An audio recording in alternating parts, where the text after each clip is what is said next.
اللہ تعالیٰ کے مبارک اور خوبصورت ناموں میں ایک نام السمیع ہے، یعنی اللہ تعالیٰ سننے والا ہے۔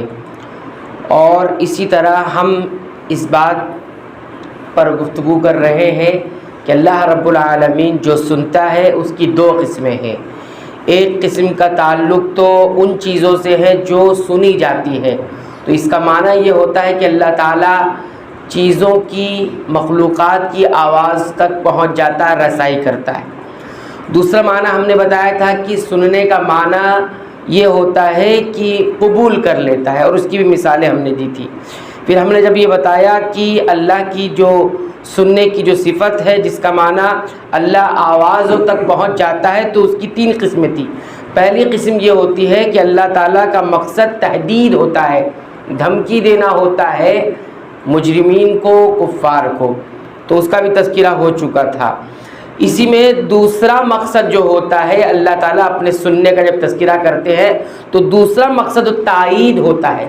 یہ بتانا مقصود نہیں ہوتا کہ اللہ سننے والا ہے، بلکہ کسی چیز کی تائید کرنا ہوتا ہے، یا کسی شخصیت کی تائید کا مطلب اس کو سپورٹ کرنا ہوتا ہے۔ مثال کے طور پر ایک آیت دیکھیے، اللہ تعالیٰ نے موسیٰ علیہ السلام اور ہارون علیہ السلام کے تذکرے میں فرمایا کہ انی معکما، میں تم دونوں کے ساتھ ہوں، انی معکما، میں تم دونوں کے ساتھ ہوں۔ فرعون کے بالمقابل میں جب حضرت موسیٰ علیہ السلام اور ان کے بھائی حضرت ہارون علیہ السلام کو دعوت و تبلیغ کے لیے بھیجا کہ جاؤ فرعون کے پاس، تو جاتے وقت اللہ تعالیٰ نے ان کو نصیحت کی اور فرمایا قال لا تخافا، تم دونوں ڈرو نہیں، گھبراؤ نہیں، خوف مت کھاؤ، انی معکما، میں تم دونوں کے ساتھ ہوں۔ کیسے ساتھ ہوں؟ فرمایا اسمع و ارا، میں سنتا ہوں اور دیکھتا ہوں، میں سنتا ہوں اور دیکھتا ہوں۔ تو یہاں پر سننے کا جو ذکر کیا اللہ تعالیٰ نے کہ میں سنتا ہوں اور دیکھتا ہوں، تو یہ بطور تائید، بطور سپورٹ ہے ان دونوں کو، ان دونوں کی تائید کرنا ہے کہ تمہیں گھبرانے کی ضرورت نہیں، آپ اپنا کام دعوت و تبلیغ کا کیجئے، میں تمہاری ساری چیزوں کو دیکھ رہا ہوں اور سن رہا ہوں۔ ٹھیک ہے، یہ ہو گیا اللہ رب العالمین کا سننا۔ تو یہ اللہ رب العالمین کا مقصد کیا ہوتا ہے؟ موسیٰ اور ہارون کی تائید کرنا ہوتا ہے، ان اپنا ذکر کر کے کہ میں سنتا ہوں اور دیکھتا ہوں۔ اسی طرح تیسرا مقصد اللہ رب العالمین کے سننے کا یہ ہوتا ہے کہ اللہ رب العالمین بتانا چاہتے ہیں کہ اللہ کے سننے کی جو صفت ہے وہ کتنی کمال کی ہے، کتنی مکمل ہے۔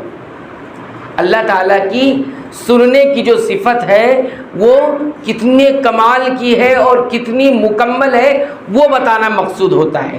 دیکھیے ایک مثال اس طور میں سورہ المجادلہ کا مطالعہ کریں، 28ویں پارے میں اس کی پہلی آیت پڑھیں۔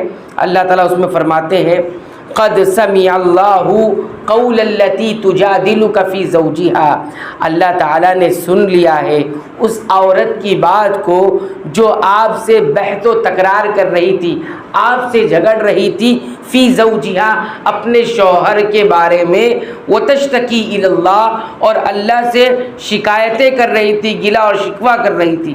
واللہ یسمع تحاورکما، اور اللہ سن رہا تھا تم دونوں کی گفتگو کو، تم دونوں کی آپسی بات چیت کو سن رہا تھا۔ ان اللہ سمیع بصیر، یقیناً اللہ تعالیٰ سننے والا ہے، بصیر دیکھنے والا ہے۔ آپ دیکھیے 3 مرتبہ اس آیت کریمہ میں سننے کا ذکر آیا ہے۔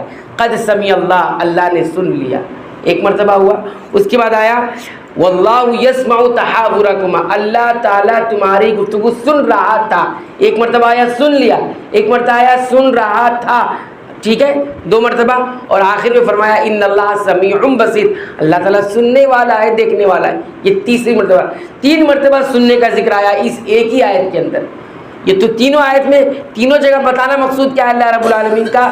بتانے کا مقصد یہ ہے کہ میرے سننے کی جو صفت ہے وہ کتنی کامل ہے، ماضی میں جو چیز ہو جاتی ہے اس کو بھی سن لیتا ہے، جو ہو رہی ہے وہ بھی سنتا ہے، اور آئندہ جتنی چیزیں ہوں گی ان سب کو سنے گا۔ تینوں ٹینس سمجھ لو، تینوں ٹینس آ جاتے ہیں اس میں، پاسٹ، پریزنٹ، فیوچر، تینوں ٹینس، ماضی، حال، مستقبل، یہ اللہ رب العالمین کی سننے کی کیفیت۔ اور دیکھیے یہ جو واقعہ ہے جس کے بارے میں یہاں آیا ہے آیت میں، یہ واقعہ ایسا ہے کہ ایک عورت نبی کریم صلی اللہ علیہ وسلم کی خدمت میں حاضر ہوئی اور اس نے اپنے شوہر کے بارے میں سوال کیا اور بحث و تکرار کی۔ کیا ہوا تھا؟ عرب کے یہاں یہ تھا کہ جب اپنی بیوی کو طلاق دینا ہوتا تھا تو وہ یہ کہہ دیتے تھے، اپنی بیوی کو شوہر کہہ دیتا تھا انت علیہ کا ظہری امی، تم جو ہے میرے اوپر انت علیہ کا ظہری امی، میری ماں کی پیٹھ کی طرح ہو۔ یہ جب کہہ دیتے تھے عورت کو تو عورت سے طلاق ہو جاتی تھی۔ تو جب ان کے شوہر نے، اس عورت کی شوہر نے جب ایسا کہہ دیا تو وہ آ کے اللہ کے رسول صلی اللہ علیہ وسلم کے پاس آئی، کہتی ہے کہ اس نے ایسا مجھ سے کہا ہے اور مجھے طلاق ہو گئی ہے، تو میرا مسئلہ حل کیجیے، میرا مسئلہ حل کیجیے۔ تو یہ گفتگو جو ہوئی، بحث و تکرار ہوئی کہ وہ کہا ہے طلاق میری ہو گئی، میں اس سے الگ ہو گئی، کچھ تو مسئلہ حل کیجیے، یہ کیسی طلاق ہو گئی؟ تو یہ بحث و تکرار جب ہو رہی تھی تو حضرت عائشہ اس واقعے کے بارے میں بتاتی ہیں کہ گھر پہ حجرے میں جب وہ آئی وہ عورت، تو ایک گھر چھوٹا سا ہے، ایک طرف وہ بات کر رہی ہے اللہ کے رسول صلی اللہ علیہ وسلم کے ساتھ اور اتنا آہستہ بات کر رہی ہے کہ گھر کے ایک طرف میں ہوں، مجھے سنائی نہیں دے رہا ہے کہ کیا باتیں ہو رہی دونوں کے درمیان، لیکن ان دونوں کی گفتگو یعنی اللہ کے رسول کی اور اس عورت کی، اس خاتون کی گفتگو کو اللہ رب العالمین نے سن لیا۔ یہ اللہ رب العالمین کس طرح سے سننے والا ہے؟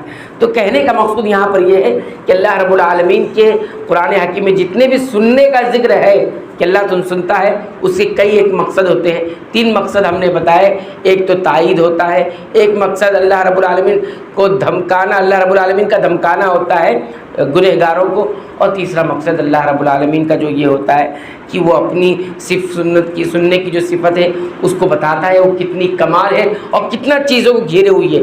تو اللہ آوازیں جہاں کہیں بھی پیدا ہوگی، اللہ رب العالمین کی صفت سماعت اس کو گھیرے ہوئے ہیں۔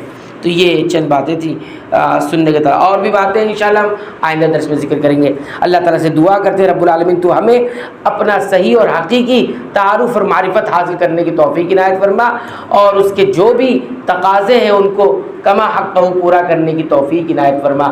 آمین۔ وآخر دعوانا ان الحمد للہ رب العالمین۔